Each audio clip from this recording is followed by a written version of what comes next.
everyone, so I'm back with another task 2 which was asked in your today's exam, that is 16 July. So आज का question ये था कि it is impossible for the government to help all people all over the world, so it should only focus on the people of their own country.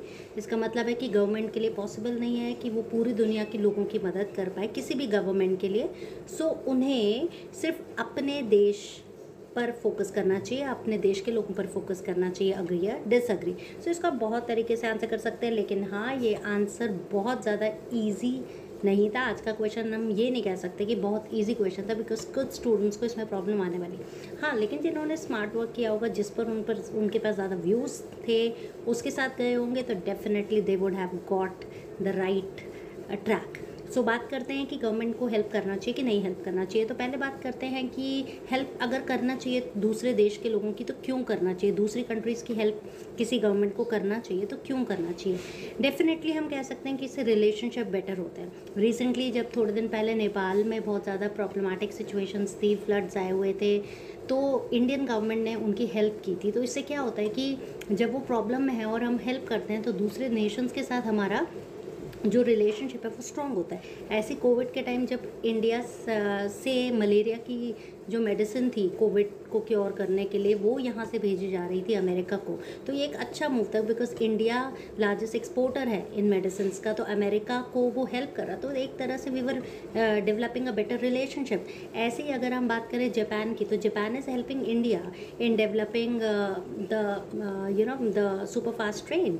तो इस तरह से हम एक दूसरे की मदद करते हैं, तो एक दूसरे के रिलेशनशिप स्ट्रॉन्ग होते हैं. और टाइम्स ऑफ नीड में देखो, ये ज़रूरत हो जाती है कि हमें एक दूसरे की मदद मिलती है, तो we can stand as a strong nation, क्योंकि बहुत बार प्रॉब्लम बहुत ज़्यादा बड़ी हो जाती है. ठीक है, तो एक तो ये हो गया फेवर में. अगर हम हम अग्री करें, अगर अभी तो हमने डिसअग्री किया कि नहीं हेल्प करनी चाहिए हमें दूसरे नेशंस के लोगों की, गवर्नमेंट को उनकी मदद करनी चाहिए. लेकिन अगर हम दूसरी साइड की बात करें कि नहीं, गवर्नमेंट को अपने ही नेशंस पर ध्यान अपने ही सिटीजन्स पर ध्यान देना चाहिए, तो इसके लिए मैं ये कहना चाहूँगी कि बेसिकली कंट्रीज़, डेवलपिंग कंट्रीज़ जैसे इंडिया है, तो इंडिया की बात करें या और दूसरे डेवलपिंग कंट्रीज़ की बात करें, तो खुद के लोग उनके बहुत ज़्यादा स्ट्रगल कर रहे हैं. They are people who are living below poverty line, there are people who are suffering from starvation. गरीबी इतनी है, तो गवर्नमेंट को पहले अपने जगह फोकस करना चाहिए. बोलते हैं ना, charity begins at home. Writing में हमें प्रॉब्लम्स यूज़ नहीं करने, हम जस्ट सेइंग लाइक दैट कि गवर्नमेंट को अपने नेशन पर पहले फोकस करना चाहिए, क्योंकि वहाँ पर लोग बहुत ज़्यादा प्रॉब्लमेटिक सिचुएशन में रह रहे हैं. बहुत सारी पुअर कंट्रीज़ हैं जहाँ लोग रियली सफ़र कर रहे हैं, स्ट्रगल कर रहे हैं. तो वो अमाउंट दूसरी कंट्रीज़ की हेल्प करने की जगह खुद पहले अपने देश को सुधारने के लिए करना चाहिए. अनएम्प्लॉयमेंट इतना बढ़ गया है, तो ऐसा कहा जाता है कि पहले खुद उन्हें अपने एम्प्लॉयमेंट रेशियो को बढ़ाना चाहिए, ताकि लोगों को बेटर स्टैंडर्ड ऑफ लिविंग मिल सके. अगर गवर्नमेंट अपने नेशन की हेल्प करने में फेल होती है, तो there is no point in helping other nations, क्योंकि पहला तो गवर्नमेंट की रिस्पॉन्सिबिलिटी, कहते हैं ना, government is for the people, of the people and by the people. तो यहाँ गवर्नमेंट की रिस्पॉन्सिबिलिटी बनती है. सो हम इस तरह इसको आंसर कर सकते हैं.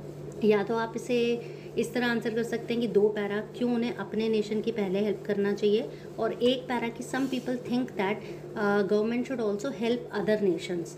या फिर आप ये कह सकते हैं कि आई थिंक ये 70-30 ज़्यादा बेटर रहेगा. 2 पैरा कि क्यों उन्हें खुद की हेल्प करनी चाहिए, और 1 पैरा कि some people think that government should help other nations also, क्योंकि उनसे रिलेशनशिप स्ट्रॉन्ग होंगे.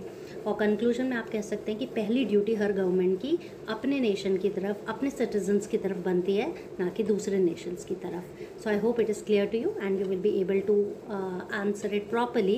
आई एम टॉकिंग अबाउट दो स्टूडेंट्स जिनका एग्जाम नहीं था, उनके लिए व्यूज़ बेटर होंगे. और जिन्होंने ट्रैक पर रहा, do tell me in the comment box कि आपने इसे सही आंसर किया या किस तरह आंसर किया. Do right your views also in the comment box. Thank you and have a nice day and all the best for your result.